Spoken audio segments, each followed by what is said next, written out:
instructors. I am Daryl and Bernardino, a master's graduate in basic education and teaching, and a licensed professional teacher.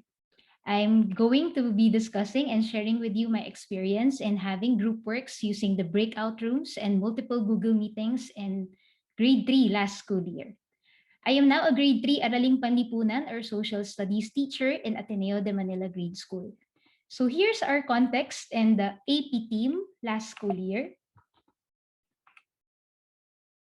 So our AP team was only composed of 2 teachers last school year. We handled 8 sections each in grade 3.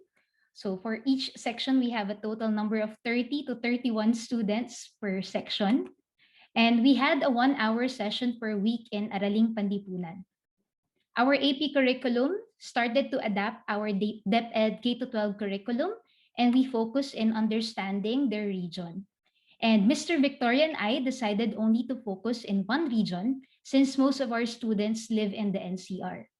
For the other students who live outside the country or even live in other provinces and other cities in the Philippines, we still encourage them to research on their own region.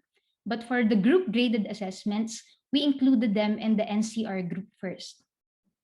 Based from our articulation last school year with the grade 2 teachers, we found out that most students had difficulty understanding the Filipino language. And this was our challenge in the AP team, since we are also using the Filipino language as our mode of instruction in our subject. Grade 2 also only discussed limited AP topics because AP and Filipino subjects in grade 2 were still combined in one subject. So when we started our online learning last school year, I started asking myself, how can I promote an active and an interactive learning to my students, even if we're going online? Meaning, for the active part of learning with the students, how can I engage them with the subject matter? And how can I make this subject interesting for them, even if there's so much information in our subject matter? And for the interaction part, maybe some of the grade school teachers will know that before the pandemic, we used to have our collaborative activities in the classroom and in the laboratories. We even designed group works in written forms and even in oral forms. But how can we do it online? And how can teachers give opportunities to students to still learn from one another? So those are the two questions that came up when we started the online learning last school year. And so thanks to the SALT Institute and the ADL training, because we prepared for this online learning setup because of the in-service training care of the ADL. And this module regarding the 5 8s of learning for interactive and active learning made me realize that it is still possible to do collaborative learning even if we're online. And there were some applications that we were able to use for grade 3 students in designing their group works, such as the Google Slides and the Google Docs. So we only focus on using these two applications the most, since we don't want the students to be overwhelmed about the applications that we are using in all the subjects for the year. And Mr. Victorio and I also maximize the use of the Google Meet so that the students can also discuss their work face-to-face, online, and in live. And so we use the breakout rooms and the multiple Google meetings as a way for them to communicate to one another and to learn from their peers.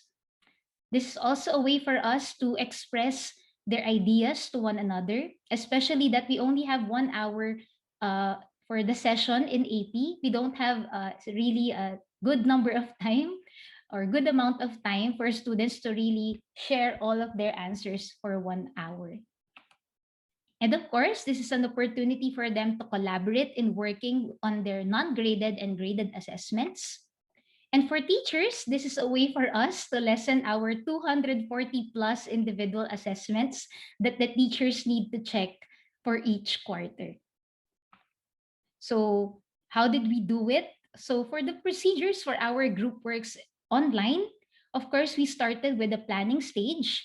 We show and discuss the project guide to the students together with the sample output so that the learners and the students will also be so that they will be knowledgeable about our expected output for the quarter. And after that, we had this orientation about their group work. So we discussed their group rules, and the assignment of leaders and other roles were also discussed. So some of my groups, they also, aside from the leaders, they even assigned roles like the secretary or a person who will type, the typists. I also had some roles wherein a student will be the one who will be sharing the window or his window on the screen so that they can focus on their project all at the same time. So they can be creative as well in creating their own roles if you allow them. And then for the implementation, for the graded assessments, we make sure that we will explain the content first a week or 2 weeks before our graded assessment or group meeting so that they will know our expected output first and they can study it with their learning partners as well. For the second one, we also discuss the individual and group tasks before the group meeting begins. This was a suggestion made by our students because they can maximize their time if they can have the individual and group tasks already assigned to their members. The third one is to emphasize the group rules so that they will know that they should focus on their task for the group meeting and to allow them to set another group meeting with their teacher if they would still like to review their work before submitting it to me. So I will show you some samples of our group works last school year. So this one was our third quarter project.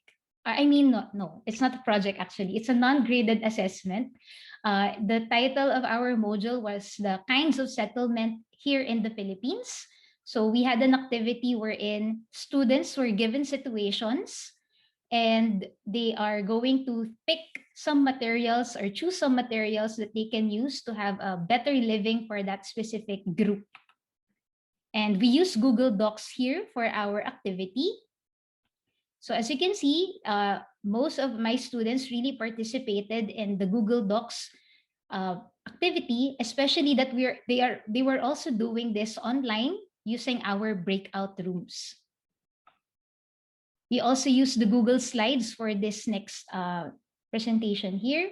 As you can see, our comment feature in the Google Slides were always being used by our students so that they can communicate to one another and remind the students to improve their work or even suggest other ways to improve their work. So on the right side, as you can see, a student asked why was this answer in English.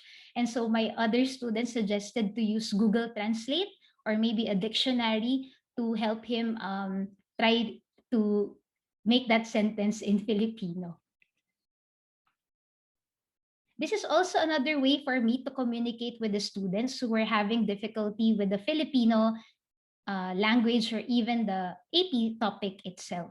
So I can easily monitor the students who were not able to do their task yet, and I can consult with them or I can schedule an appointment with them so that I can teach them how to answer some specific tasks. So for my next slide, you might be wondering how's my Google Calendar last school year. So here's how my first quarter calendar looked like. So we use our 1 hour session in AP before to discuss the content. And from the 1 to 2 o'clock PM session, we use that session for their asynchronous group work. So they can work on their own activity. But as you can see from the 2 o'clock to 3 o'clock period, the leaders were still asking me for my help as well so that I can monitor their improvements and their works from their group project. So a lot of groups there per day in the afternoon. So maybe you will be asking later, how do I do it? Maybe you can ask that later so I can proceed with the other calendars. And Mr. Victoria and I also tried using this kind of approach wherein we just use the 30-minute session to discuss the content and the other 30 minutes for our multiple Google meetings during our synchronous session. So as you can see, I had a back-to-back class and I really need to be strict with my time to really end my class on time so I can meet with the next section and finish their task also on time. And as you can see in the afternoon, they still maximize our consultation hours so that they can still meet and review their work before submitting it. So for the third quarter, we were so grateful about the Google Meet update regarding the breakout rooms. So we used the breakout room feature already from the Google Meet last third quarter, and we used that during our synchronous session for 30 minutes as well. And we saw a great improvement there, and later on I will tell you why. And as you can see in the afternoon, we still use that for our consultation and group meetings for our assessments. And for the fourth quarter, we tried having a 1 hour session for our group meeting so that the students will be able to work on their community project. This was our last project in AP, and we thought of giving it we thought of giving this graded assessment a 1 hour session since it's going to be a long process for all groups. That's why we also allotted 2 weeks to discuss the output and the content to the groups. So some of my some of my screenshots from the videos of my group meetings. So some leaders of the group, they even came up with their own timer so that the students will be alert that it's already time for them to work on their group project. Some even started their own icebreaker before starting their own activity. So that's a good way also to practice their socialization skills as well. So if you're going to ask me which one is better, multiple Google Meets or breakout rooms, I think it depends on the nature of the task that you're going to give to your students. So multiple Google Meets are better to use during consultation hours. And for breakout rooms, it's better to use that during synchronous session. For multiple Google Meets, the challenge for this one is you just need to invite the students as a group during your consultation hours. So you have to really prepare your Google groups so that it's easier for you to invite your students' email addresses in your Google Meet. But for breakout rooms, this is easier since you just have to prepare the breakout rooms before the start of the session. And you just have to move from one breakout room from another instead of the Google Meet where you need to leave the call of that group meeting and proceed to another group meeting call. So that will really take up a lot of your time. So for multiple Google Meets, it can be recorded just like what I showed you a while ago, but from the breakout rooms, it cannot be recorded. That's why you have to emphasize good teamwork skills in your members so that they can really work on their task well. And the breakout rooms have an ask for help feature wherein students can click that ask for help feature. So the teacher will be notified to go to that specific room and you can already answer their specific concerns. But Mr. Victoria and I still had some difficulties with the students getting disconnected from the meet and being absent for the session. So we have to adjust our deadlines for those students so that they can still contribute to their work. And for the last, I saw some boys or some of my students started using this Google Chat to create their own group meetings. And they even invited me in the Google Chat so they can try to check if their work is really is okay now or is it okay to be submitted. So the Google Chat was another improvement that we saw from our group meetings. So maybe some reflection before I end my presentation. The breakout rooms and Google meetings could be really challenging for teachers, especially with the implementation and the preparation. But for us, it gives us an avenue for learners to develop their communication skills and decision-making skills. And it also allows learners to be more responsible in accomplishing their tasks, especially if they all have roles in that specific group. It also enhances students' learning on the content, and it gives the teachers an idea on the learning process, the interests and perspectives on the topic, and the group dynamics of the students. So maybe some points for improvement in our breakout rooms. We just need to continue to help the group in preparing their tasks and research more in child-friendly applications that are easy to navigate, and maybe revise the rubrics that could motivate the students to work together, and to continue to ask feedback from teachers, students, and parents to improve our implementation. So that's it for my presentation. Um, if you have some suggestions in doing group works, maybe you could also share it with us, since we're also going to implement this group work setting in grade 3 for this school year. Ayun po. Salamat po sa pakikinig. Thank you so much, Ms. Ariel. So now we start in the Q&A portion. So if the audience has questions, they may type in the chat box or raise their hand and be good.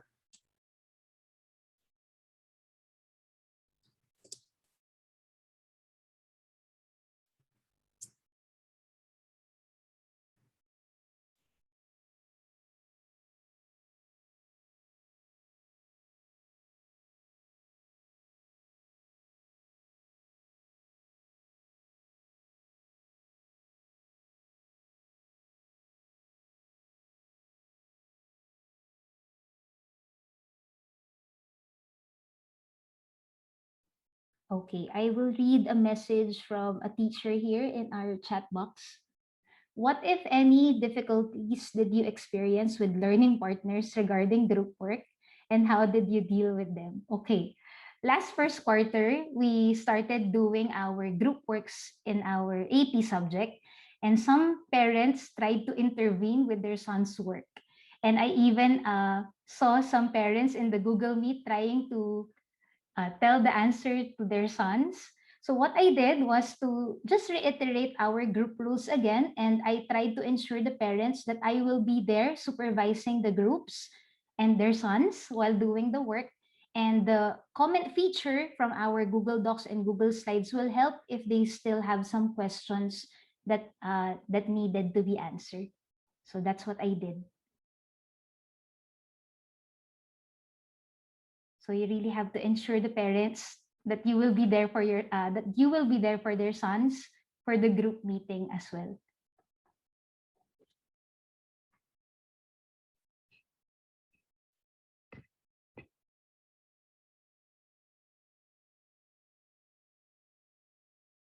Okay, another question from my co-teacher in grade 3 again. Did you encounter instances wherein students would fight during their meetings in the breakout rooms? Yes, ma'am, a lot of times. And I needed to really solve their conflict first before I proceed to another group who's doing the ask for help in the breakout room. So ang dami pong nangyayari during the breakout room session. But I was still able to, I tried to use the consultation hours to still talk about the situation so that it will be resolved. And I even asked and informed the class teacher about the incident so they can also talk about it.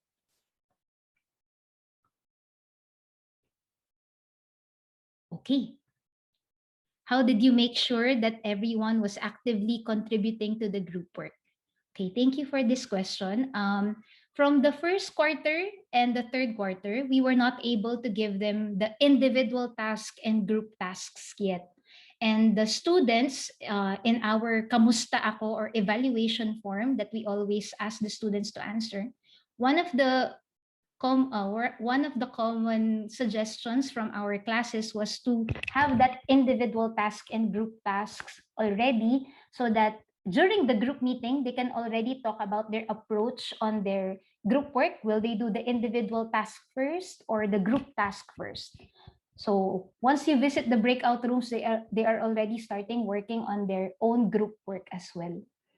So I think that helped, and we will continue that kind of practice. Okay. Hello, Ma'am Gina. For the consultation periods, there is a set schedule per group already, right? And if the group needs more help, they can request it from you. Okay. For our consultation periods, we allowed the group members and even the leaders to schedule their own group meeting according to their free time. So sila po ang bahala. They can decide their own group meeting schedule. It can be during their individual work time or consultation hours in our class schedule. They can request it from me during our synchronous session or even during the asynchronous period using their comment feature in the classroom or even in the Google apps that we are using. You're welcome po.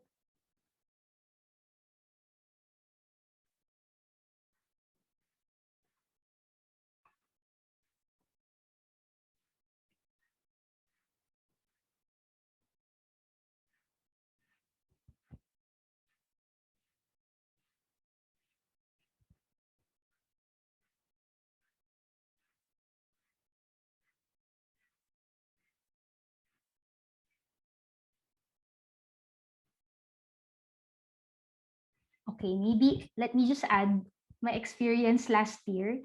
The multiple Google meetings was a bit challenging because when I show you my calendar a while ago, you can see there were a lot of what do you call that? A lot of group meetings at the same time, overlapping schedule. So Mr. Victoria suggested to visit only one group at a time. But what I did first was to open all the Google meetings. But it was a challenge because I cannot understand all of them because they were all talking at the same time. And we just needed to use the chat box to talk and to answer their queries. So Mr. Victorio's suggestion really helped me to improve my multiple Google meetings. So I just need to open all their files on my screen.